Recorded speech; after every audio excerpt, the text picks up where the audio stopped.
Assalamualaikum warahmatullahi wabarakatuh. Bismillahirrahmanirrahim. Alhamdulillahi rabbil alamin. Allahumma salli wa sallim wa barik ala nabiyyina wa maulana Muhammadin wa ala alihi wa sahbihi ajma'in. Ma'asyiral viewers wa subscribers rahimani wa rahimakumullah. Alhamdulillah, kemarin kita sudah mengkaji melalui video yang kami unggah sebelumnya bahwasanya zikir secara berjamaah itu adalah bukan bid'ah, dan sudah dibuktikan oleh para ulama di Majelis Ifta Yordania, sebagaimana kami bacakan sepotong dari fatwanya. Kali ini insya Allah akan kami bacakan selanjutnya sampai tuntas insya Allah.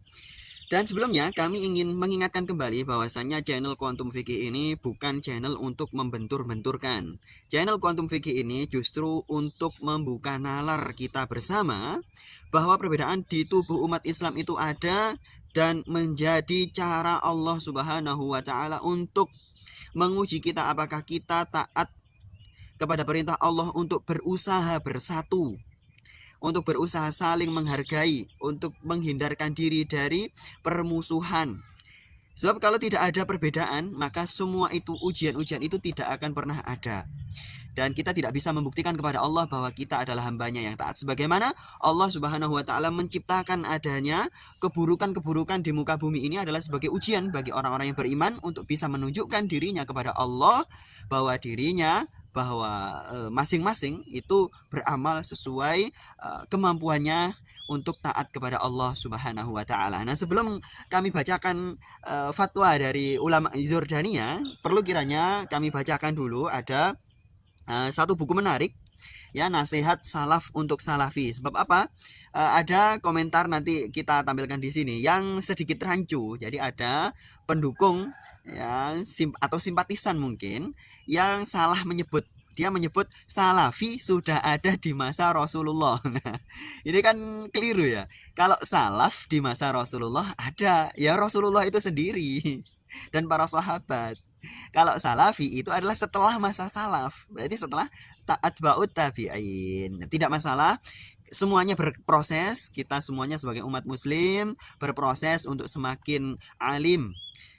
Adapun kesalahan-kesalahan, sepanjang itu tidak kita sengaja, maka Allah akan senantiasa memberikan maafnya kepada kita. Baik, ini ada satu prinsip yang bagus sekali yang ditulis oleh Syekh Abdul Muhsin bin Hamd Al-Abbad, ayahanda dari Profesor Dr. Abdul Razak, ya, yang mana nama Syekh Abdul Muhsin ini dipakai oleh Ustadzuna Firanda untuk nama lakop, nama kunyah beliau, karena memang putra beliau kasih nama Abdul Muhsin, ya.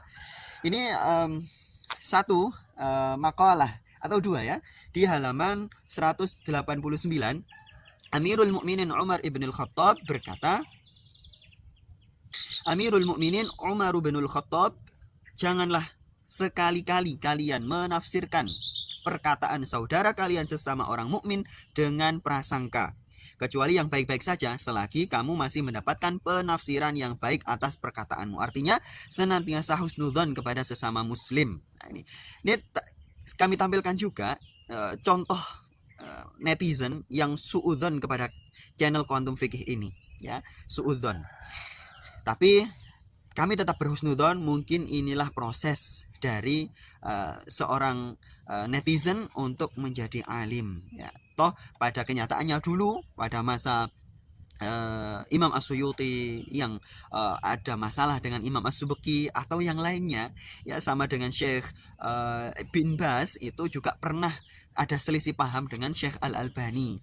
Ya, tidak masalah, semuanya ini adalah proses yang memang Allah ciptakan supaya kita nanti menunjukkan kepada Allah bahwa diri kita itu berjuang untuk bersatu sesuai dengan perintah Allah Subhanahu wa Ta'ala. Nah, Umar ibn al-Khattab ini disebutkan pernyataannya oleh Ibnu Katsir dalam tafsirnya ketika menafsirkan suratul Hujurat.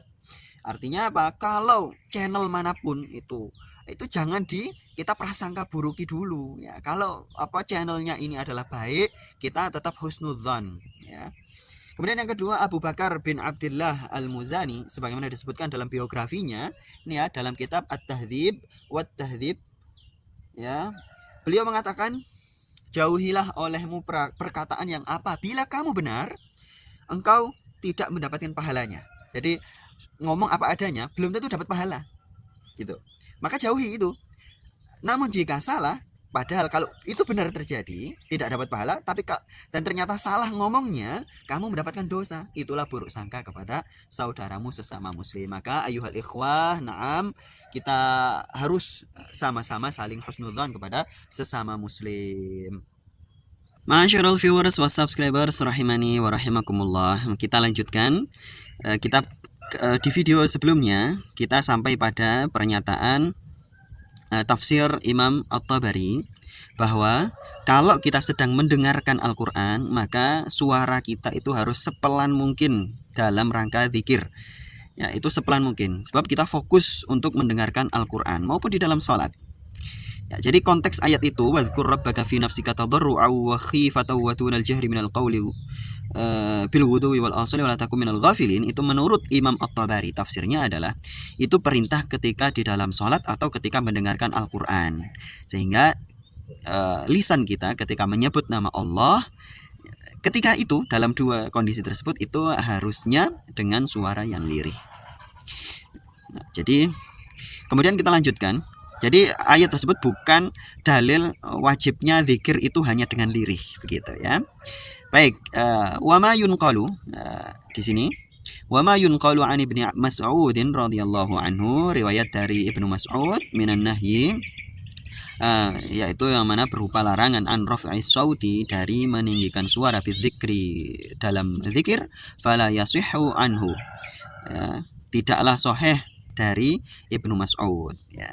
Kita tahu ya, sahabat Nabi yang bernama Ibnu Mas'ud ini memang sangat keras menentang bid'ah yang kelihatannya bid'ah padahal bukan bid'ah. Ya, itu memang terkenal begitu ya.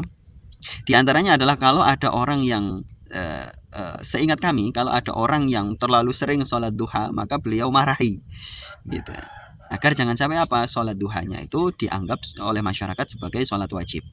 Qala al-Imam Ibnu Hajarin, ini selanjutnya di sini ya, Ibnu Hajar Al-Haytami, ya, bukan Ibnu Hajar Al-Asqalani, fil fatawal fiqhiyatil kubra, fi al-fatawil fiqhiyatil kubra, wa amma ma naqala an Ibnu Mas'udin, wa amma ma nuqila an Ibnu Mas'udin annahu ra'a qauman yuhalliluna bi raf'is sauti fil masjidi, ya, apa yang teriwayatkan, dinukil dari Ibnu Mas'ud, di mana diberitakan beliau melihat orang yang bertahlil dengan meninggikan suaranya di dalam masjid.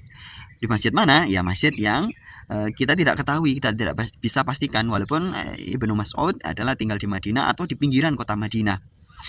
Faqala, maka Ibnu Mas'ud berkata, diriwayatkan berkata, ma arakum illa mubtadi'ina, aku tidak melihat kalian kecuali kalian itu adalah orang-orang yang berbuat bid'ah, hatta, jadi sampai aku mengeluarkan kalian minal masjidi, dari masjid. Ya, jadi keras sekali gitu kesannya ya. Falam yasihha anhu bal lam yarid.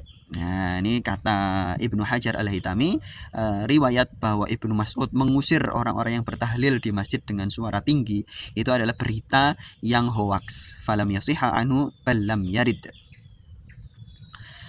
Baik, wa alaihi, selanjutnya, fa inna dzikrallahi ibadatun mutlaqun masyru'atun fil asli. Nah, ini jadi sudah panjang, kami cuplikkan elaborasi dari fatwa Darul Ifta'nya Yordania. Fa inna dzikrallahi, karena sesungguhnya zikir kepada Allah itu ibadatun mutlaqun, ibadah yang mutlak, yang umum, tidak terikat, tidak terbatas, masyru'atun, disyariatkan, fil asli, pada asalnya, biduni taqyidin, tanpa pembatasan apapun, fatasihu ala kulli halin, maka sahih, benar selalu, zikir apapun, ala kulli halin, dalam kondisi apapun, wahayatin, atau gerakan tubuh, atau aktivitas apapun begitu, wa fi ayyi waqtin, dan di waktu kapanpun, illa ma nuhiya anhu, kecuali apa yang dilarang darinya, wa tajuzu furada wa jama'atin, boleh sendiri, boleh berjamaah, sirran wa jahran, dengan suara yang lirih atau dengan suara yang keras, bi ayyi lafzin, dengan lafaz apapun, wa sighatin, dan bentuk diksi apapun masyru'atin yang disyariatkan, ya, seperti subhanallah, alhamdulillah, la ilaha illallah, Allahu akbar, la haula wala quwata illa billah, astaghfirullah, dan lain sebagainya. Termasuk juga zikir dengan ismul mufrad, Allah, Allah, Allah, itu boleh. Kemarin kita sudah tayangkan, tapi ternyata tidak ada viewersnya. Viewersnya cuma sekian ratus orang. Karena apa? Kami hanya menayangkan fatwa ulama, 3 ulama dalam bahasa Arab, dan tidak kami terjemahkan. Memang kami sengaja begitu. Insya Allah setelah ini kami buatkan video, kami tayangkan fatwa ulama, ya, dalam bahasa Indonesia, ya. Baik, ditunggu insya Allah. Selanjutnya, fala mani'a minal ijtima'i 'ala dzikri, tidak ada halangan, tidak ada larangan untuk berkumpul melaksanakan zikir, wa du'ai, dan doa, aqibas salawati, di selesainya salat fardu, fil masajidi, di masjid-masjid, wal ghairiha, atau yang selainnya, di luar masjid atau di selain salat fardu, ya. Wa huwa min babit ta'awuni 'alal birri, dan ini adalah bentuk ta'awun 'alal birri, tolong menolong dalam kebaikan, wattaqwa, dan ketakwaan, alladzi amarallahu ta'ala bihi, yang Allah perintahkan, haitsu qal, di mana Allah berfirman, wa ta'awanu 'alal birri wattaqwa wa la ta'awanu 'alal itsmi wal 'udwan, wa nas'alullaha sidqal wijhati wa salahil amali, wa nas'alullaha sidqal wijhati wa salahal amali, wallahu ta'ala a'lam. Ma'asyiral viewers wa subscribers rahimani wa rahimakumullah, semoga fatwa dari ulama Zordania ini membuka nalar kita untuk tidak menyalah-nyalahkan sesama muslim yang berzikir dengan suara tinggi. Meskipun kita, bagi Anda yang tidak sepakat, tidak mau mengamalkan, tidak masalah, tetap sahabat dengan apa yang Anda yakini. Yang penting Anda berani dan bisa mempertanggungjawabkan di hadapan Allah nanti di yaumil qiyamah, sebagaimana kami juga harus bisa mempertanggungjawabkan apa yang kami tayangkan ini di hadapan Allah, ya. Dan juga seluruh kaum muslimin yang melakukan apapun memang harus berani dan bisa mempertanggungjawabkan di hadapan Allah. Adapun debat di dunia itu sebetulnya hanyalah latihan kita ketika nanti kita harus berdebat di depan Allah dengan sesama kita tentang apa yang kita yakini terhadap Islam. Maka semoga Allah melindungi kita semuanya, membimbing kita semuanya. Amin, amin, ya rabbal alamin. Ayyuhal ikhwah, a'azzani Allah wa iyyakum. Semoga Allah Subhanahu wa taala meridhai kita semua untuk bisa belajar Islam. Subhanakallahumma bihamdika asyhadu an la ilaha illa anta astaghfiruka wa atubu ilaik. Assalamualaikum warahmatullahi wabarakatuh.